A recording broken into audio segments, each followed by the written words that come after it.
I do hope this is a start, and I need to turn that audio down so that we don't have that.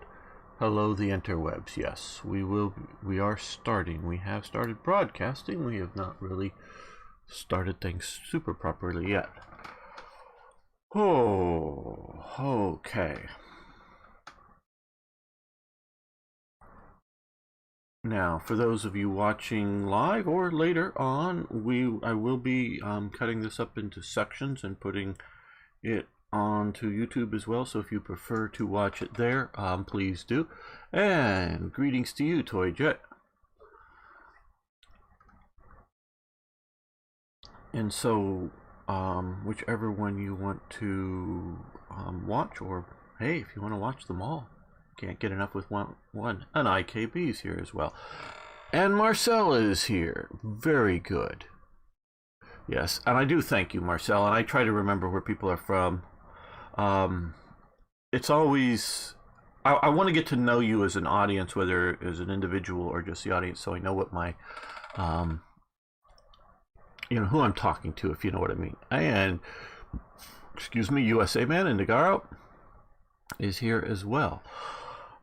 Okay, I'm going to start recording an episode in a moment, but just to explain to you that are here, and Arno is getting set up as well. Yes, you're the ex-tanker. That's right. Good, thank you. Names to conversations that we've had, and I try to remember. So I've started testing yesterday this out. Hopefully it doesn't crash here now.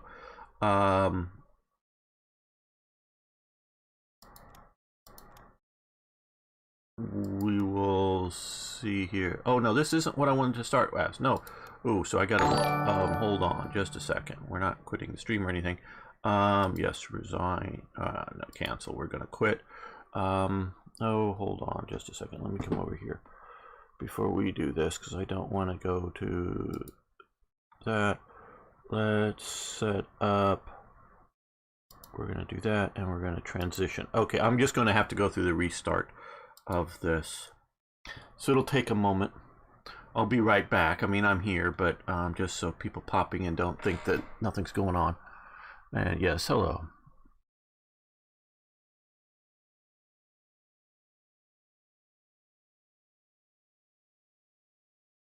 So, okay, we're quitting. This is not the start that I wanted to start with.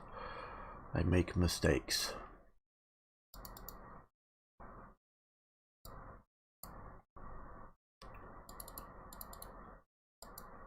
We're starting from a saved game and not from the very first of it.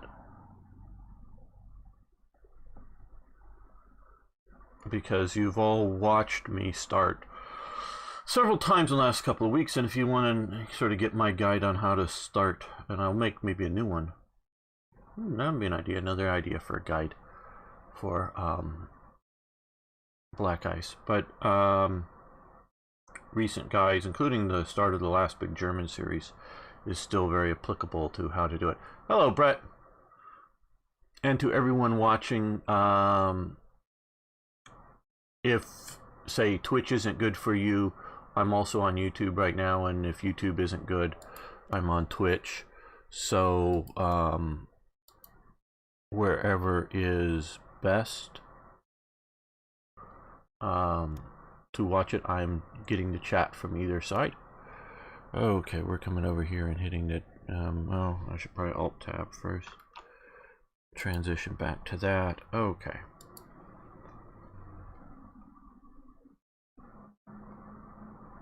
There we are. So yes, we're still here.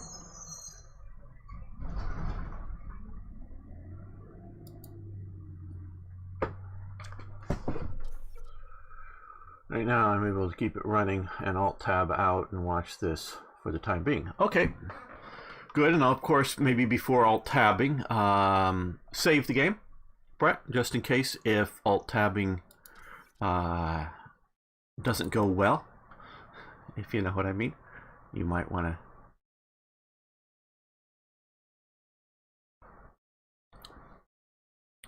do that. Okay, so we are starting, like I was just saying, we're starting in the 10th of February, 36. You can go check out my recent guide or my recent starts to see my ideas. I've yet just the Examine Your Factories event, the amount of factories that it gives you in the type, you know, whether they're heavy industry or regular industry, varies upon the size of your economy. So you want to, when you click that, you want to have as big of an economy as you can, and it'll give you more benefits. And okay, yeah, let's start the episode. And I got another couple of things.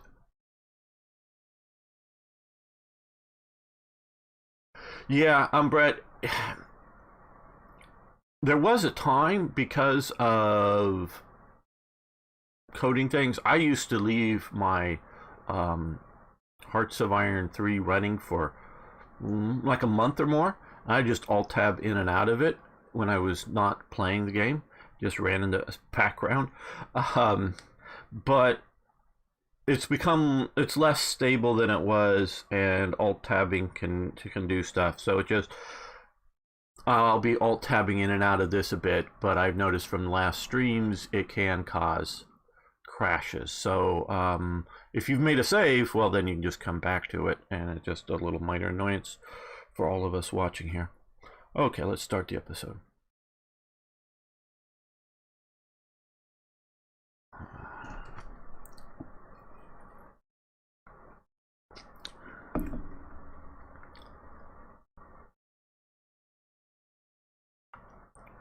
Welcome back, fellow armchair generals, to this special episode of Hearts of Iron 3 with Black Ice and Third Reich events testing. The special episode we are going to be talking about is economies, and we're looking at the economy as it's set up with Hearts of Iron 3 with Black Ice.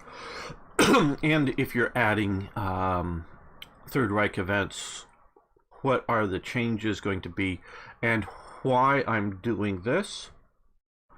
And if you have other submods, they down in the list of things added, they may make changes back to what I've done. But this is how I'm doing this, and this is an important test we are looking at now, and I'm not really paying attention to the chat unless you tag me, guys, because I want to talk on this for the moment. But go ahead and chat, please do. Okay. First off, I want to say, oh man, I'm getting a little scratchy voice here. I really love Black Ice. I really love a lot of what they do with the game.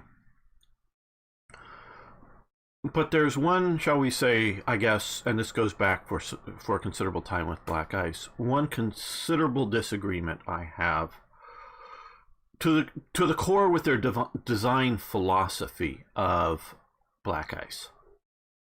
And they're putting it on steroids now. And I don't mean to be disrespectful, but in all honesty, they are completely wrong in what and how they're doing some things. So they can't. So this may be a bit controversial, but okay, what we're looking at is money in this game. Business and economies are two different things. To understand one doesn't mean you understand the other. I forget who originated, but one of the comments is, if leftists understood economies, they wouldn't be leftists. Okay.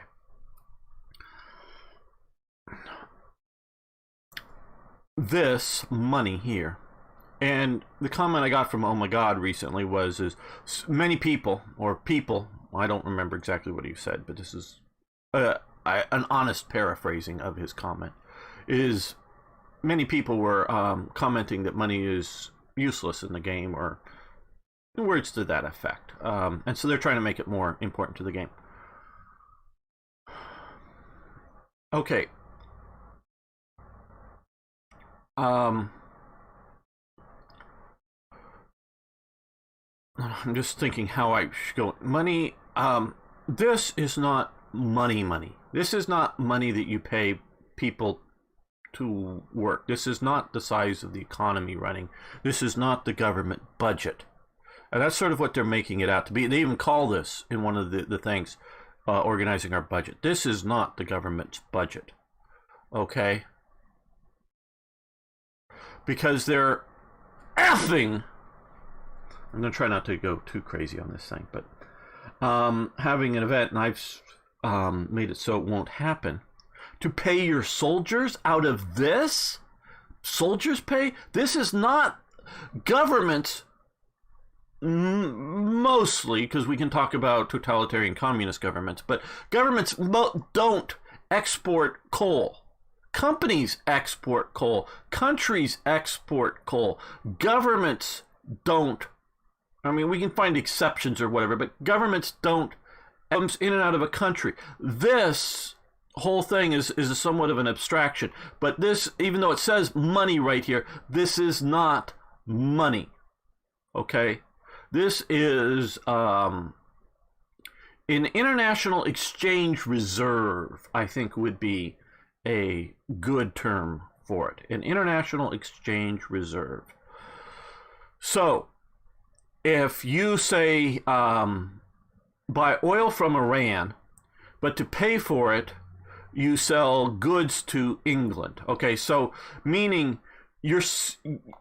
and they've changed things in some ways not good for Hearts of Iron 4, but because it's more direct. But let's just say Iran doesn't need Germany's goods, but it wants the money because let's say it wants to buy steel, okay? But Germany doesn't want to sell steel because it needs all the steel it can get to build its arms up, okay? But it has money, but it needs oil. So it sells oil to Iran for this exchange goods or reserve.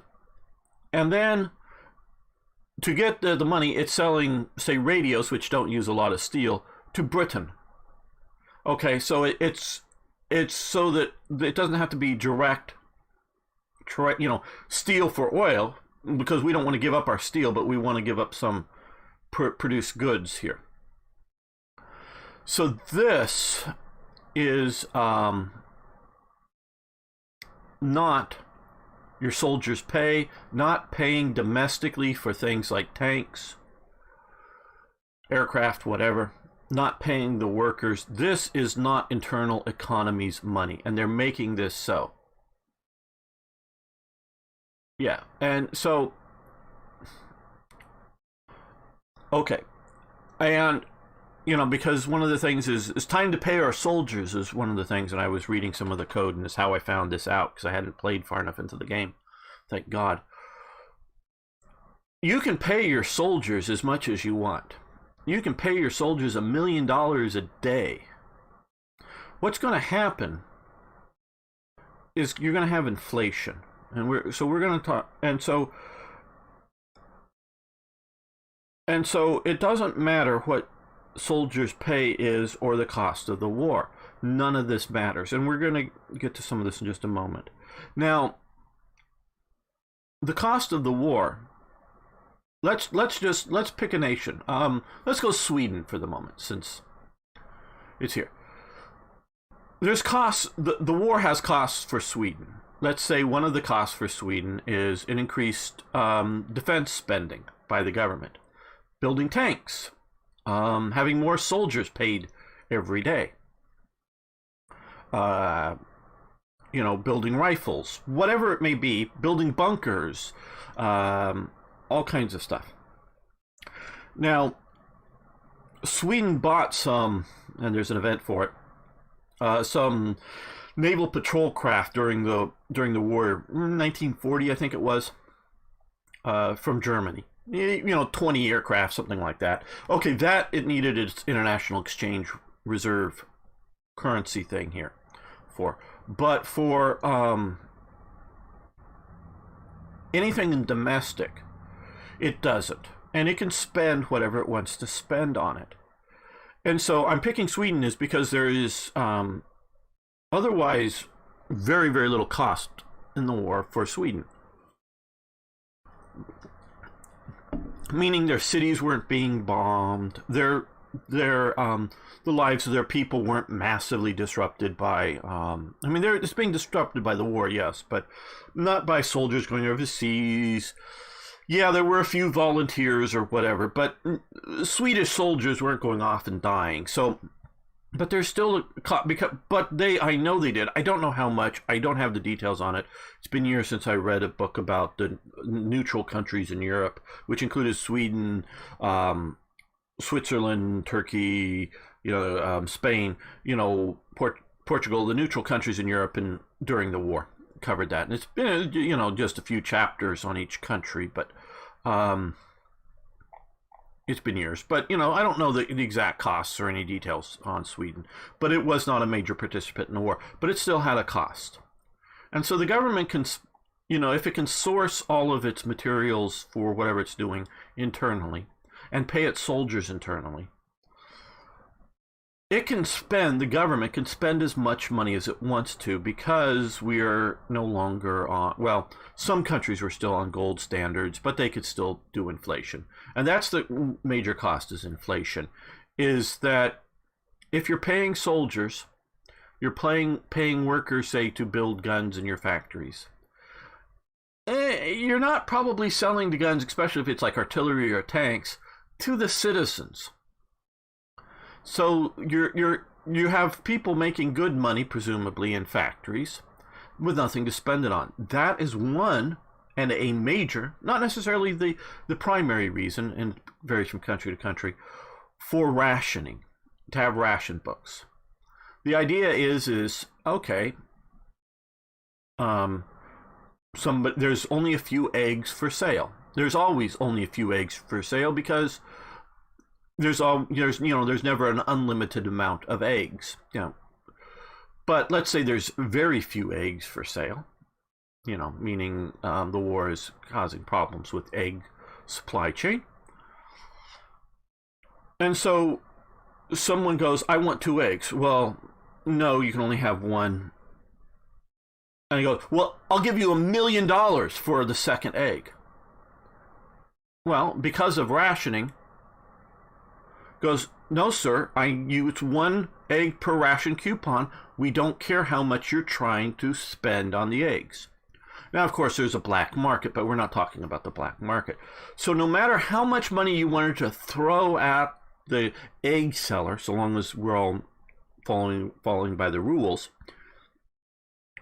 you could only get 1 egg per egg coupon in the ration book. And so this is one thing, the ration books, you have to realize, at least in all the cases that I know of, you didn't hand over the ration coupon and get the product. You had to hand over the ration coupon and money to get the product, whatever it may be. Because like cloth was rationed. You could still get cloth, and there's things about how to cut women's clothes to use less cloth during the war and that kind of thing. It changed fashions. So you could get your product with money and the ration coupon. This is to keep people from, you could always, the $1 million is obviously a hyperbolic statement, but you got women, say, that were on because of a situation of normally getting married, needing to pay for raising of children, the husband working and making the primary external economy money coming in, and the wife, much more so than today, back in the 30s and 40s, doing a lot more physical labor, keeping the household going. Time, not just physical work, but time consumption. So she only has a limited budget to, say, buy cloth to make clothes for herself. Yes, much of the clothing back in this time period was made at home, not bought in stores. And so now you change the wars coming along, whether it's the husband, the boyfriend, or people aren't in a paired couple. He's making money being a soldier, and she's now she's working. Could be in an arms factory, could be one of the land girls, could be whatever, but she's now having pocket money of her own, or more than pocket money. And so she wants to buy things for herself. So that we're not talking rich people, we're talking working people. They have money in their pockets to burn. Well, one of the ways to keep inflation down was ration books, so you can't spend too much. Another one, as we see a lot, are war bonds to pay for the war. Now, they make it seem in the propaganda, and I know it mostly from the U.S., they make it seem that they need to, and there are some war bond events long time in Black Ice, and I presume there's more here. They make it seem like they need the people to spend the war bonds to be able to afford the war. They don't. That's one of the big lies. It does sort of kind of help, but what it really helps is because you can deficit spend without people buying your bonds. Government bonds. But what it really helps is that it takes that money that people are making out of the economy. Now, they give you interest back on it to sort of part of it, because see we're going to get to some of the costs here, is to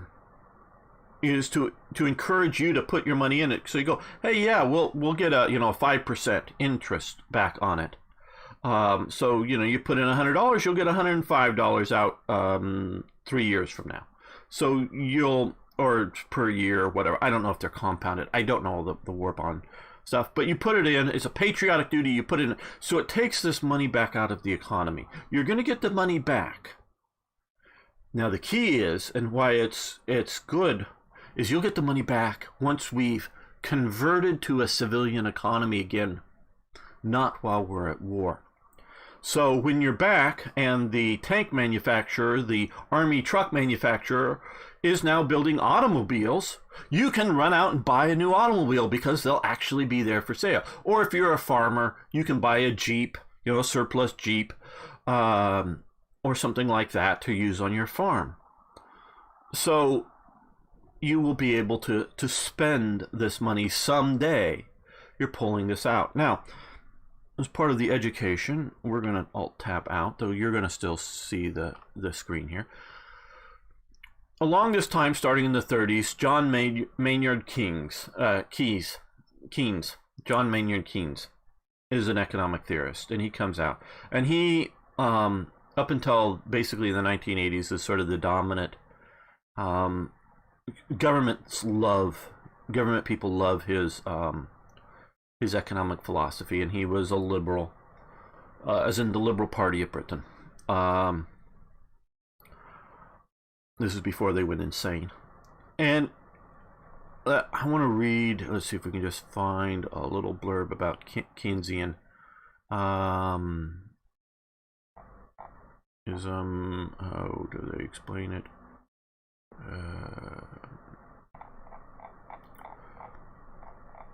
Keynesian economics here. I pulled up his Wikipedia page.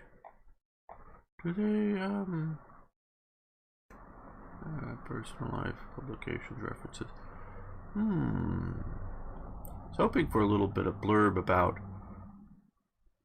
Keynesian economics.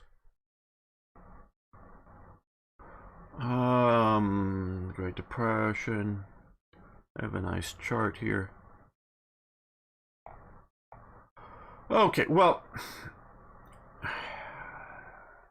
yeah, I'm not going to go into this too much. You can look up Keynesian, and it's basically it's government deficit spending, and it's often they talk about priming the pump of the economics with Keynesian economics. And let me sort of describe what's going on, because this is important, because this is happening today right now in America, particularly, and maybe in some of your other countries. Basically, most adult Americans are getting $1,200 from the government. If you make enough, you don't get it, or other things. There's some stuff, but this is not an unemployment check. This is a stimulus check. This is everybody getting $1,200 to spend however they wish. Well, let's just take it something that probably most of you know is Steam. If Steam were to give everybody a one-time $500 check, if you will, into your Steam account, and they went to the major game manufacturers. Let's just say that something like Fortnite or Animal Crossing or something just was not on Steam, and it was like a free-to-play game, and everybody was playing this one game. And sales on Steam for everything else is down like 80%. So Steam goes, well, how do we get people to buy stuff on Steam again? Well, let's give everybody, say, a $5 credit. You can put to anything they want on Steam. And they go to at least the major game manufacturers and go, hey, can we knock off some percent of the sales from your games? Because you're all down, you're hurting, because obviously there's games that are like, just $1 or $2 on Steam. So they've got to pay these companies out something. So there's actually going to be an outlay of some money to some people. But a lot of the major companies go, oh, yeah, okay, we'll give you some sort of, an internal hidden sale kind of thing on the things that we sell. And so everybody goes, well, hell, this whatever, Call of Duty 28 or Call of Duty whatever, Battlefield whatever, or some other game on Steam. And go, oh, well, with this $5 credit, let me go and spend it. Oh, and you had to spend it, say, within 30 days. Or something like this. This is not a, you get to save it up forever. Because everybody knows eventually whatever game it is no longer going to be the new hip-hop thing, that everybody's out there got to play. They're going to get tired of it and want to go on anything else. But they want to save companies now. So you have 30 days to spend it. So you go, oh, well, let me go spend this $5, and they're hoping you're going to buy a 20, a 30, a $50 game with the $5 because you got to do it. And then buy that game, whether you start playing it now or not, but it's to prime the pump into something else. So that has very little cost for Steam. But if they were to give out a $40 credit, that would probably bankrupt Steam because they're not their own government. Because they do have outlays. They just can't truly print the money. Or if you're giving out $5 a month or $5 several times, people will start to come to expect it. So there will be lots of costs, more than just the $5, if you do this a lot. So Keynesian economics, in the short run, works. I'm not saying it's good, or I'm not saying it's the economy you should have. There's been a lot of pushback. I know there's a bit of a resurgence in Keynesian now, generally speaking. Andrew Yang, the minimum income thing, that's a Keynesian economics idea, basically. But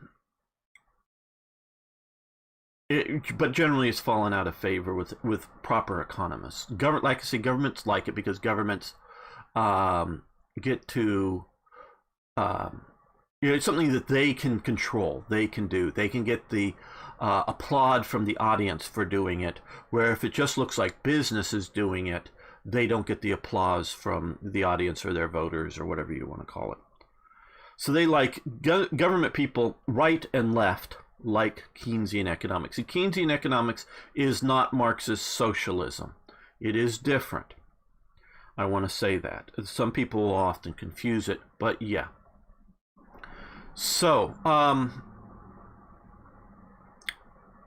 like I say, it works, but it has costs.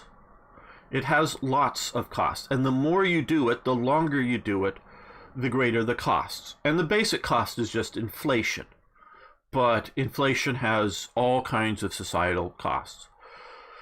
Now, one of the major reasons we have inflation today is most all currencies have gone away from a standard.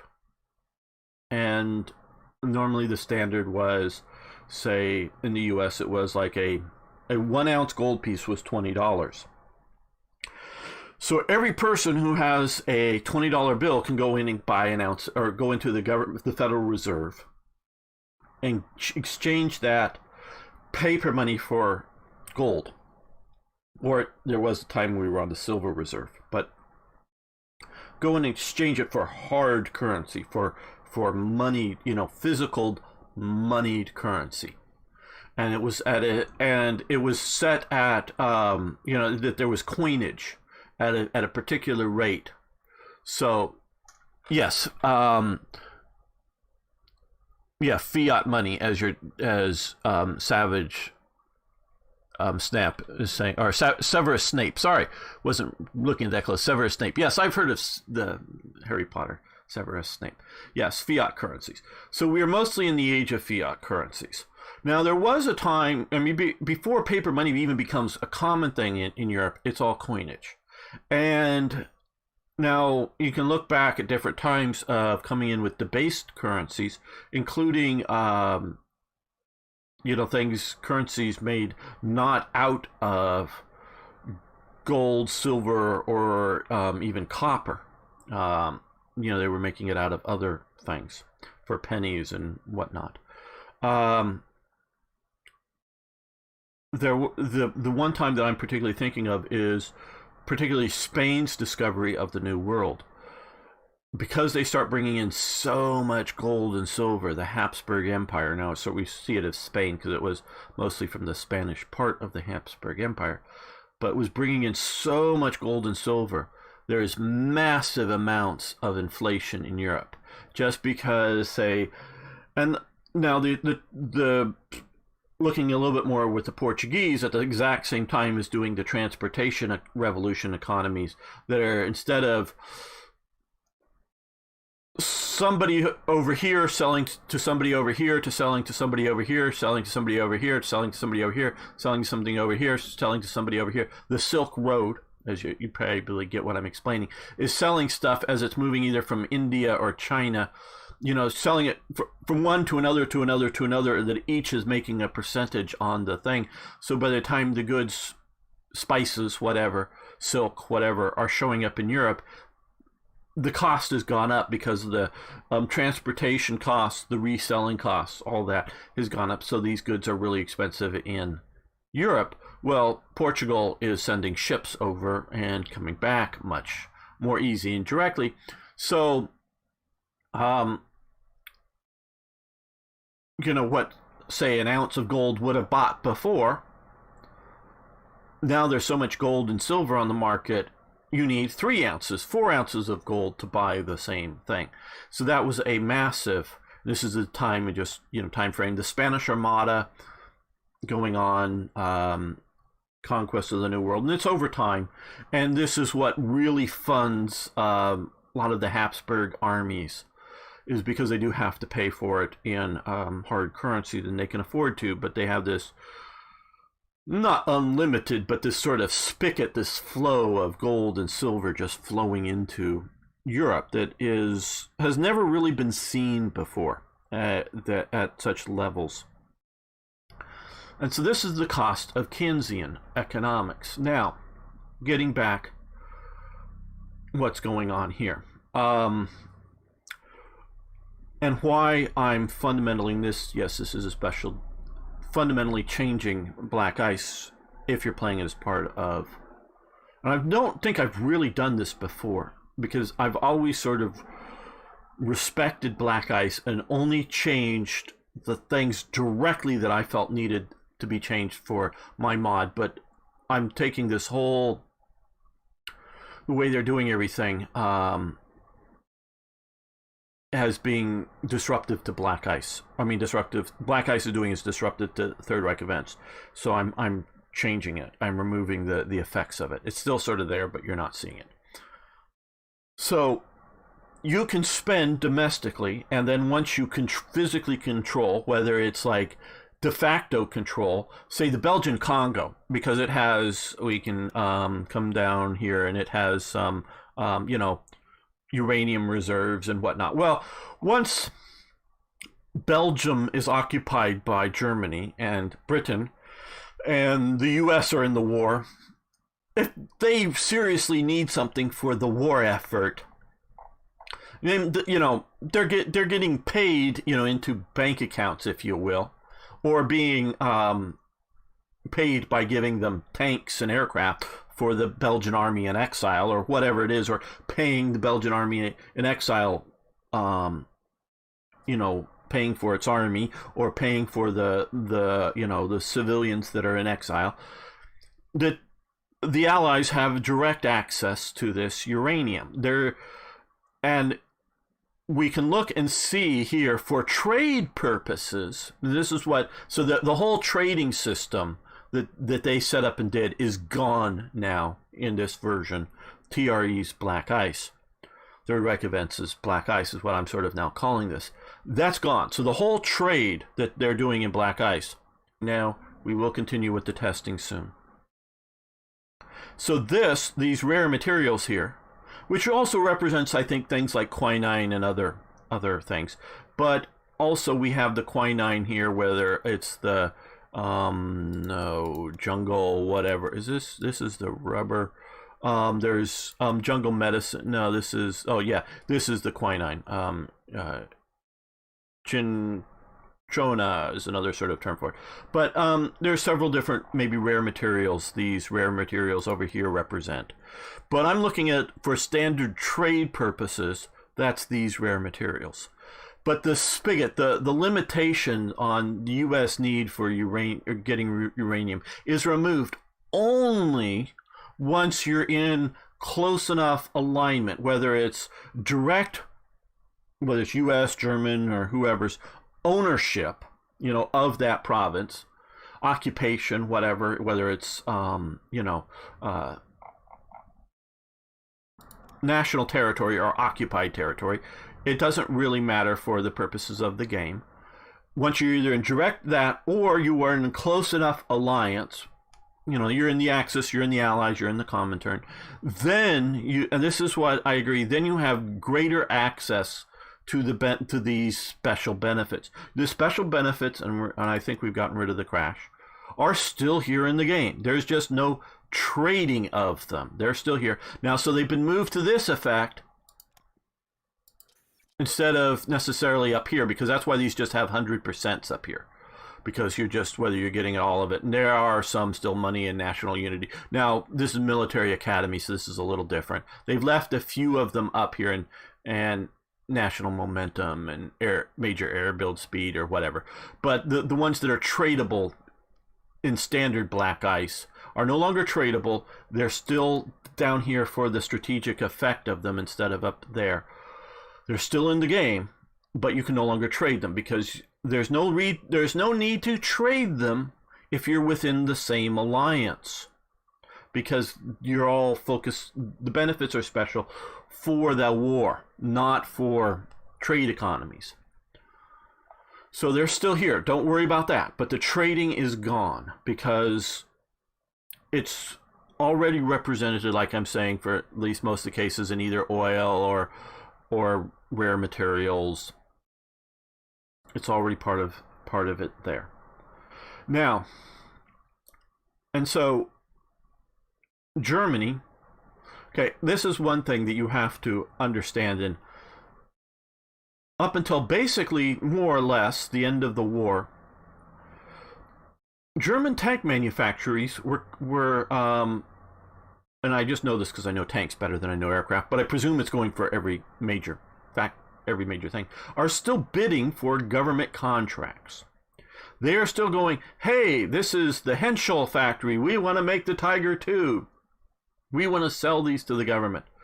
And they're still trying to, you know, there's still competition. That's why I sort of picked out Henschel, because there's also Porsche. We want to make these things. And so And I don't yet know all the details. Now, I do believe there was licensed production, meaning the Porsche factory may be making Henschel model vehicles. But I'm not entirely sure of all of that. And there's still a lot more non-fascist type economics going on in Germany and bidding over contracts. And now the government is having to pay for all of these Tiger tanks that they're being billed for, and the man hours. They still have a moneyed cost to the German government. Now, whether they were turning over money, physical money, or money into the bank account, I don't know, or whether they just simply, yeah, bill us, we'll pay you later, meaning, a promissory note to pay at some point. I don't know exactly in detail how they were handling those. I am very knowledgeable on World War II, but still have a lot to learn. I don't know everything. So I'm not a know-it-all. I know a lot, quite honestly, as you probably know if you've watched enough, but I don't know it all. But they were still paying. Now, of course, you also had slave industries. Now, sometimes, say, Henschel or whoever were using slave labor, but there are also quasi-government and direct government and party sometimes. Now, the party and the government become more and more indistinguishable at times. Ownership of things. So it is not just one X type of economy. It's a mixed economy going on in Germany. But you're still having to pay for things. But that bill is going to come due sometime. Okay.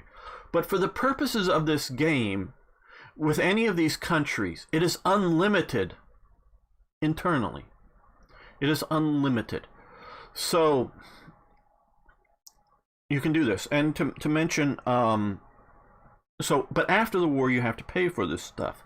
Whether it's like what I talked about earlier, the war bonds, you got to pay. You got to return the money to the holder of the bond, and return interest. So it's more than you took out. So you got to pay that back, and other various loans and deficit spendings coming to the thing. And this is what I want to come to. The last Democrat that I know who is for lower taxes. John F. Kennedy, one Democrat that almost all the Democrats praise, but none of the Democrats would follow his policies today. Okay, so in 1963, we are still working under a war economy put into place because of World War II and the Great Depression, admittedly, for the U.S. So the current tax range in the United States in 1963 is between 20 and 90%. And so if you're, if you're not making very much money, you're paying 20% on the money. If you're making like $1 million, I don't know what all the exact rates, but you say you're making $1 million a year, but probably it's more like $100,000 a year. At the last $30,000 of that or whatever, you're paying 90% of it, and it's graduated. So it's like the first $20,000 you're paying at 20%, and then the next, but if you're making $40,000, the next $20,000 you're paying at 40%. So that's 20 of your $20,000 you're paying at 20%, and 20 of your $1,000 you're paying at 40%. It's complicated. It's a graduated income tax kind of thing, up to 90%. Well, he wants to reduce it down to 14 to 65 percent as a maximum. Now it gets down to it's not until after his death in 64 is it lowered to 70%. So they don't even get down to his 65. And the top corporate rate was set at 48%.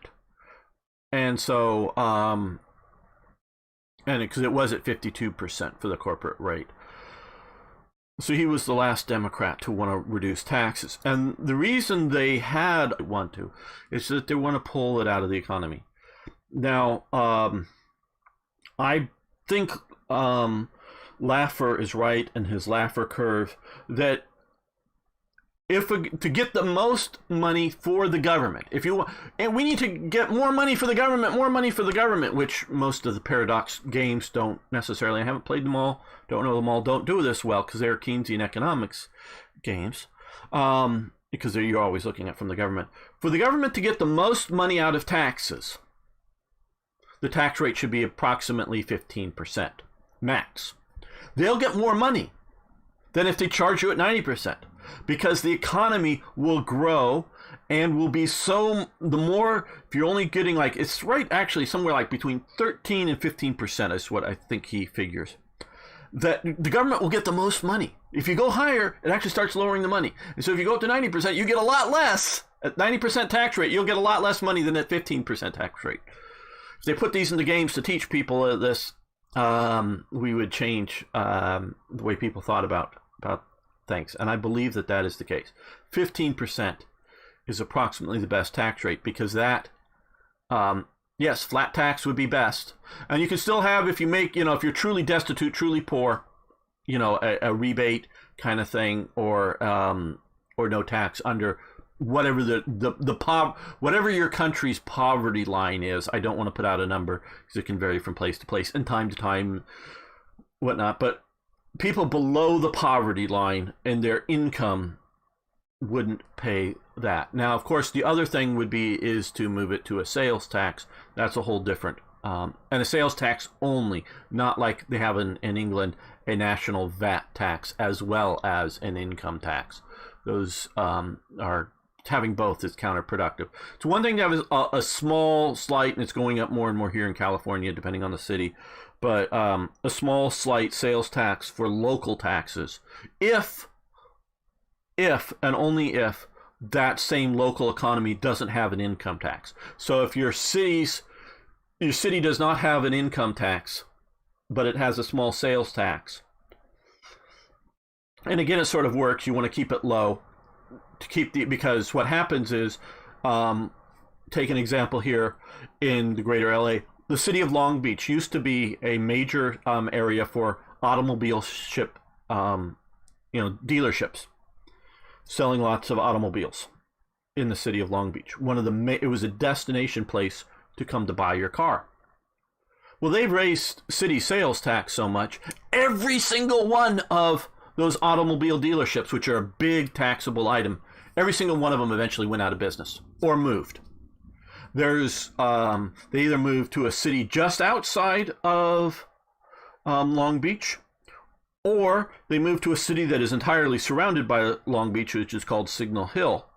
And so there's automobile dealerships in Signal Hill and in like Torrance, I know most of it, this doesn't matter, but right next to Long Beach. Because Long Beach, over different city councils, kept raising slowly. It was the boiling water thing. It wasn't like a big spike. So it took years for them to move out, because look at the stuff.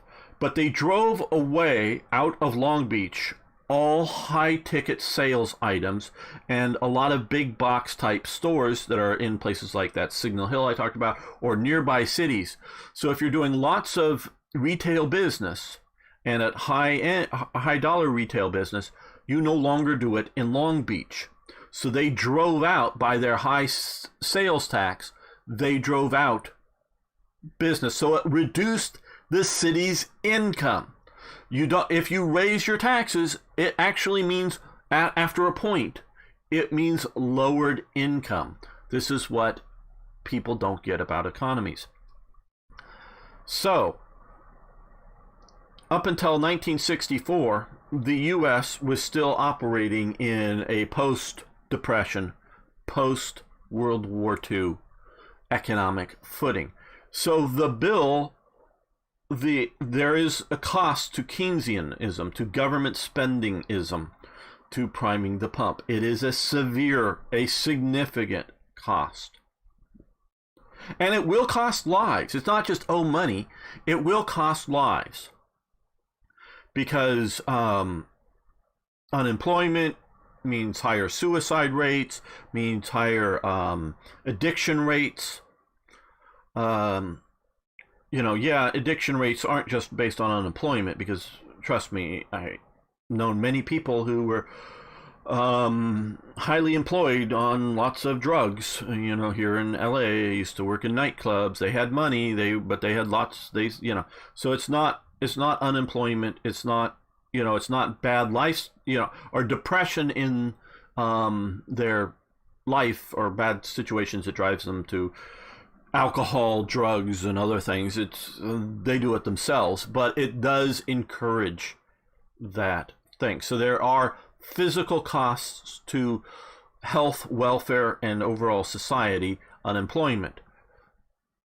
Because you're no longer because if you have a situation where you have lots of government employment, either directly being a soldier or indirectly making something for the government, okay, and that's what your economy is based upon, but you then remove that, the government's no longer buying unlimited amounts of tanks, the government's no longer having a mass army, but the government is still spending and taxing like they did.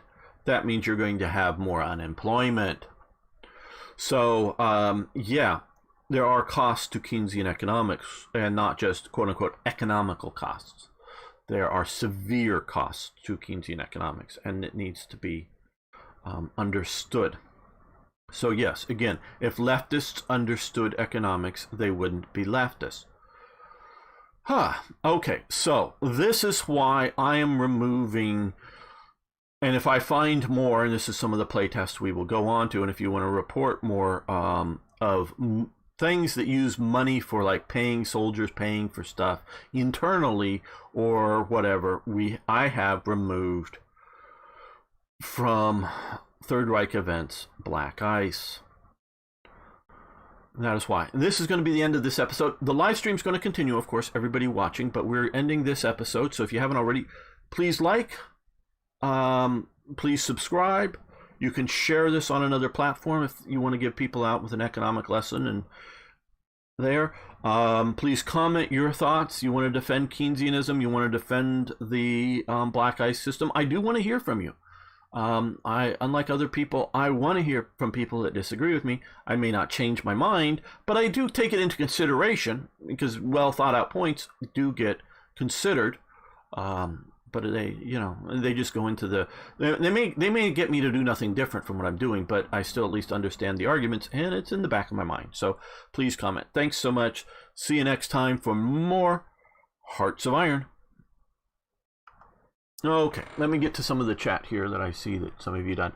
So yeah, that's just this. We're going to get to playing in just a moment, but I wanted to give that special episode. I want to go back. I'll get to IKB's comment in a moment.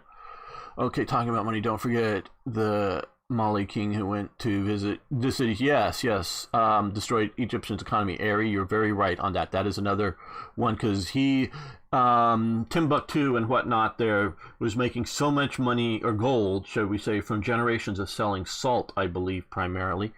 Maybe also slaves, but definitely salt. That had a huge gold reserve, and when they went up to Egypt, they just wrecked the economy with that, and that definitely is a thing. The market is a force of nature, just like the sea in the moment of the earth. Good luck controlling it for any meaningful length of time. Yeah, well, that's what communists, they want to control it. Fascists, they want to control it. National Socialists, less so, but they want to control it. When are you going to start? Yeah, we've already, as soon as we get done with playtesting, if you had more, Huggy, Huggy, I don't know how to pronounce your name, sorry. We'll get to a full proper playthrough here. Free trade is necessary for the freedom of individuals, but the base currency in which you play as a product or service should be backed by something like gold.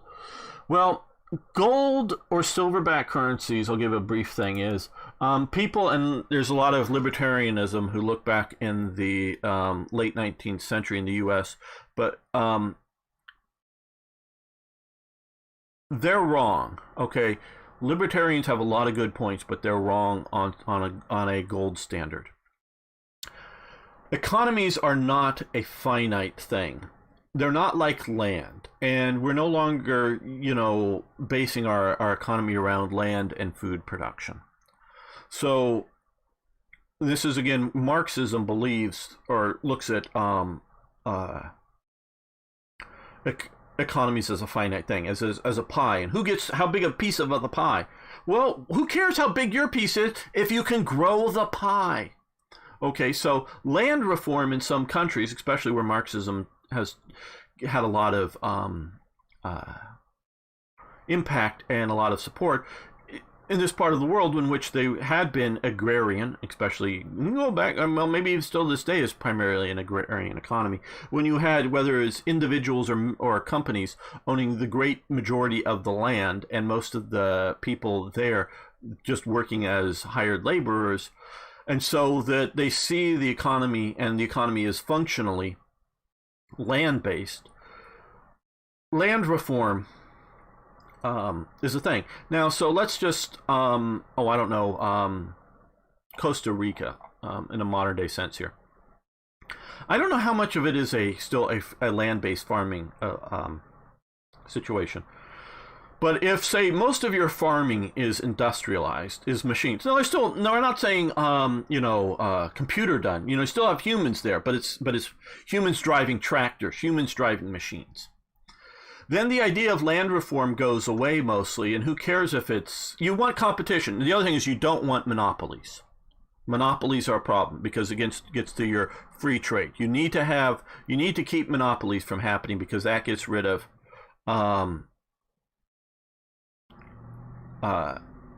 free trade. But who cares if it's, if everyone owns their own land?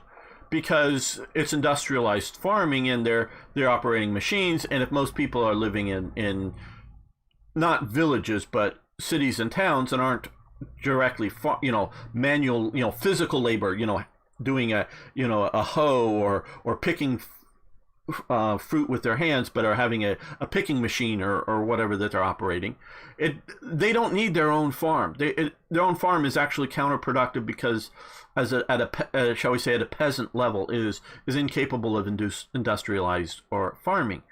So somebody like a modern day Costa Rica, land reform may become meaningless. But if you have a lot of peasant farming holdings, it is meaningful.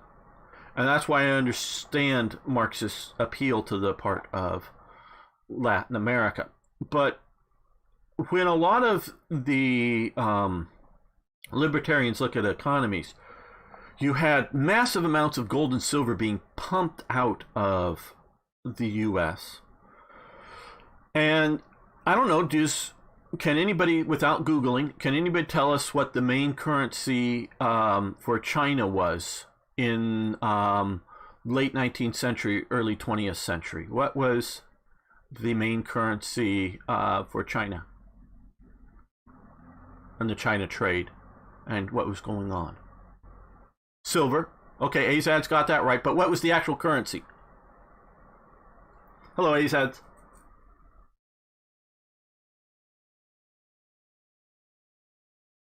Now, I know you guys can Google it, but anybody can come up with it. Okay.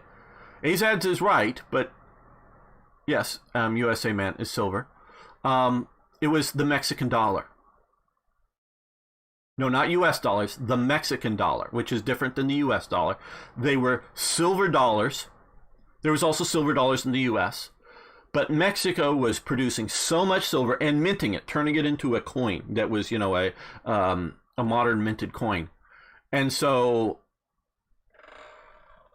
but the currency, meaning when you ask how much something was, it was how many Mexican, and the answer would be not in how many ounces of silver, it was how many Mexican dollars.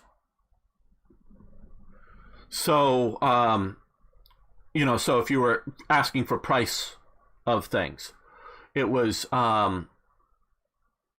yes, silver, because, there was so much, and some nations were on the silver standard, but you got to understand, this wasn't silver being used in the Mexican economy. This was massive amounts of silver minted and exported from Mexico and being used in the sort of the international trade, but not just big time, big ship size stuff, but as in money being exchanged, $1 or $2 at a time, especially in the coastal region, Shanghai, Hong Kong, the other areas around here, that the Mexican silver dollar becomes the primary coin of the realm. And so that in China, because of the China trade and what's going on. So we're no longer having the situation in which there are huge new floods of gold or silver coming into the economy to allow for an expanding international economy. So the idea of having economies based upon hard physical currency is not a good idea for a large dynamic situation. You need to be able to deal with it. It does need, inflation needs to be managed, so you can't, Trump dollars, absolutely. And I don't know that the $1,200 is where it should be limited at, but it should not be like $50,000 for each American, as in like $10,000 a month, or huge long time at $2,000 or $3,000. It shouldn't replace working, because a lot of people will not go back to work. But some economic stimulus on a limited basis, and again, when you can tie it to specific events, a major war, a pandemic, yes, either side. I'm seeing either side, either through my restream, Nagara, whether you're on Twitch or YouTube, whichever's the best viewing for you, please watch there. Didn't the British use silver? Yeah, well, the British pound, yes. They had silver current, and it depends when you're talking silver. And the guinea was not quite a pound, I think. Guinea was in gold, a gold coin. If you need more gold, silver, just grab a couple of asteroids. Yeah, and we may get to that point at some time, IKB, of space mining.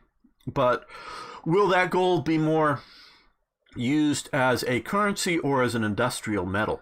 See, that's the other thing, is we use a lot more.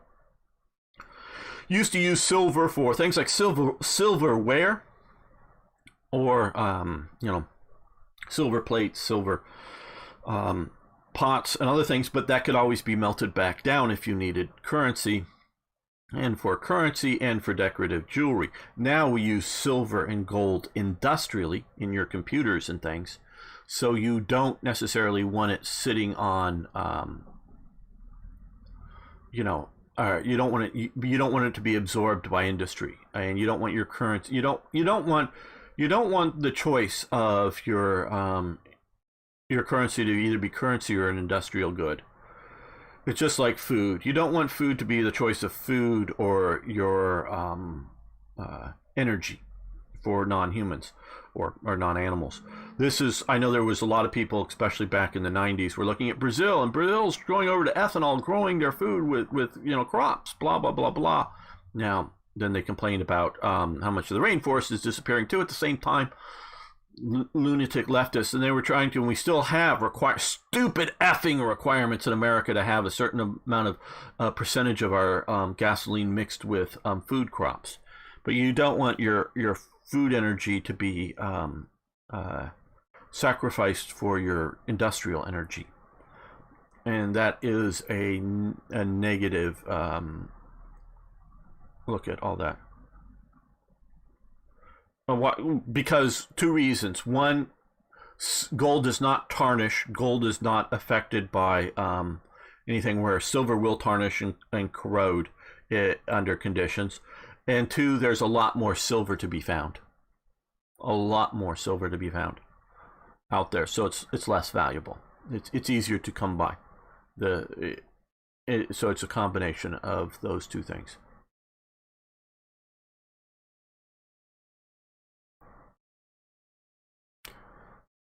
So yeah, we have that as a thing. Okay, so that was my economics lecture, and why I'm, for the first real time as part of the mod and not just doing a personal thing for me, is substantially changing something in Black Ice. And I have currently no intention of going back. And yes, now and for Brett and anybody else out there, I want to show something. I didn't do it some of the earlier ones here. You may notice rivers are now named. Man, I'm forgetting who the modder who originally added this, and that he started with Europe, but we now have river names, something that even Hearts of Iron 4 doesn't have. And yes, they get fewer and fewer away from Europe. How to have these in your games. You come over to here where it does the battle plan, something I do not use. So you want to show the battle plans. Oh, we also have the seas named. as well. But you come over here to check on the battle plans, and you come to historical ones here, and you have adds to your current plans, and you have that set up here to show your plans here, whatever, you know. And so make sure you have that shown. Show battle plans, and so you need to select this over to, you know, add selected to your current plans here. So once it's over here, it's BICE Geo. That's what it's called now. And so there, and then you can show and hide, so we can now have the seas and talk better about rivers, and it really helps for doing stuff. Just rivers and oceans. Yes, well, it used to be a separate mod, river and place names, or whatever it was originally called, and I forget. I want to give credit to it, but I forget the modder. And it's mostly rivers and seas that are just added, things that aren't normally in the game, and it was specifically done not to, because, you know, we can go bye Arabian Sea, to cover up, because you can get, because the way they are, they can sort of cover up, so they don't do too many places, and it's try to be balanced out between visual effects. What is your nuclear power? Works very well if you put it in a location in which earthquakes, either directly or through their tidal effects, like Japan, which is moving drastically away from earth or nuclear power, can have devastating effects. You don't want to build nuclear power there. Nuclear power is one of the cleanest energies. I think we now have much better storage, because I remember back in the 70s, because I remember the 70s and the 80s, the fear of nuclear power started with 3 Mile Island. Well, started with nuclear bombs, but then the 3 Mile Island in the U.S., which was a near disaster, and then, of course, Chernobyl, which was a nuclear power plant in a shed, basically. I have not watched the documentary on it, but I hear it's very good. I just remember being in Europe at the time and worrying about nuclear cloud waste, whatever may be coming over me because of that. I mean, that's just as, I mean, I was like in here, including, you know, this part during some of the Chernobyl type and the aftermath stuff from it. So, I mean, so I didn't get any like fallout, but being worried about it, you know, is it coming? Is it going to affect us here in Europe? Kind of thing. I was sort of there then in doing that. And yeah, so we can store it better, and it's good. And I think until we get fusion reactors, because nuclear is fission, but until we get fusion reactors, I think they should be built. I think they should be built safely. I think they should be taken geographical considerations, and one of them is a well, you can shut them down, but you need to make sure that they have water access, you know, access to like a major river, or for cooling purposes. You don't actually dump the nuclear waste into the water supply. And so molten salt nuclear reactors are absolutely awesome. No fear of meltdown, no waste. Okay, I don't know specifically about molten salt in that nuclear reactors, AZs. But I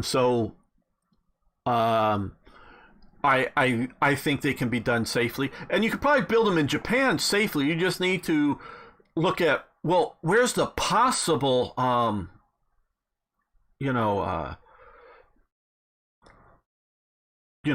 tsunami effect zones, and where are the fault lines, and where can we build on a stable piece of ground that's near enough to a river to ensure water supply continuously until we decide to like shut it down. It takes a long time for it to cool off, because it's the overheating. If you shut off the water immediately, it'll overheat.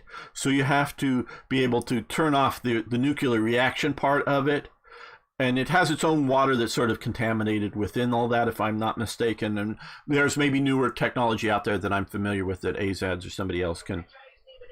Oh, sorry about that. Sorry about that. But the most of the water just going through is cooling water, and that's fine. And I don't know how long it takes, days, weeks, months, or whatever, to properly shut down a nuclear power plant. You just need to make sure you have enough water to do, supply of that to do that. And so once you do that, you know, and you can shut it down. Like you can shut down anything permanently and take it apart. So you could build them in Japan. You just have to look at the geography, and which is, I have no, because obviously they're volcanoes and fault lines and other stuff you have to look at. And they just didn't take it into consideration for the Fukushima, which I think is up in this part of Japan, the Fukushima problem that they had. And I think that affects many of their other power plants because they built them because they want to use ocean water to cool them. They built them near the ocean, and they built them near cities and things, as so they just didn't take all of the considerations. And now that they need to do, fusion reactors need uranium to start the process, and we become short over the next century. Well, I don't know. Do they need to be there to start the process? I'm not sure.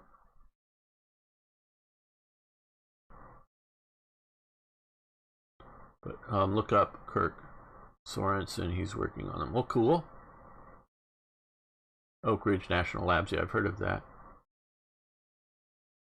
Because it didn't produce plutonium for warheads. The China are working on. Well, cool. And yes, I can see how that would, because we were trying to get warhead material, particularly back then, AZs, and looking as trying to not have warhead producing reactors or whatever, and civil reactors would at the time seem very smart, and maybe very smart at the time.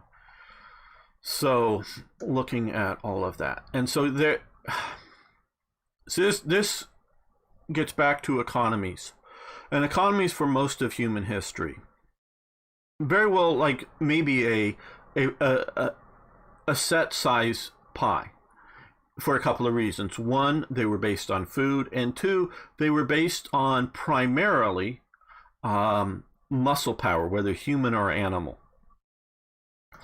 And they both need to be fed. Now, we can find Rome did have some major industrial water-based, huge water-based factories that hammer, and China's also had some base, but they're still fairly limited as into the overall size of the economy.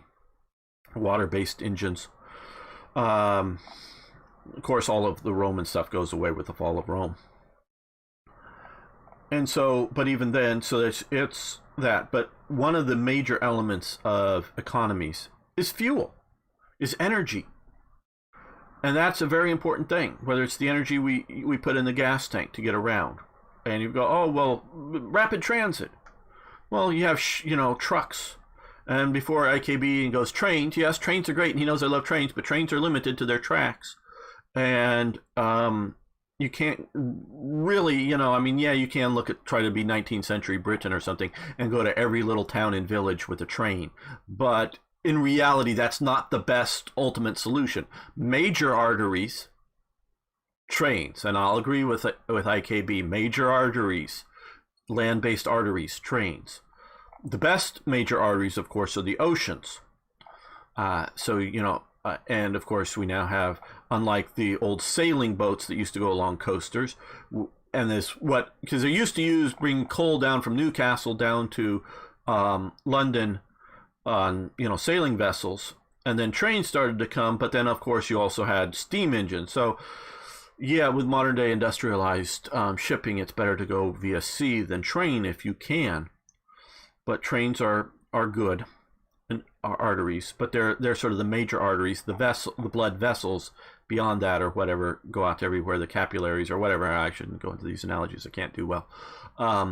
Is trucking. So you need fuel, energy, and it can be electric, but you need batteries to store it. And you need something to generate it. So whether it's a coal plant, an oil plant, a hydroelectric plant, a fusion or fission plant, you need something to generate that to then put in the vehicles to move. So energy, and the more you have, the more energy you can produce, the more of an economy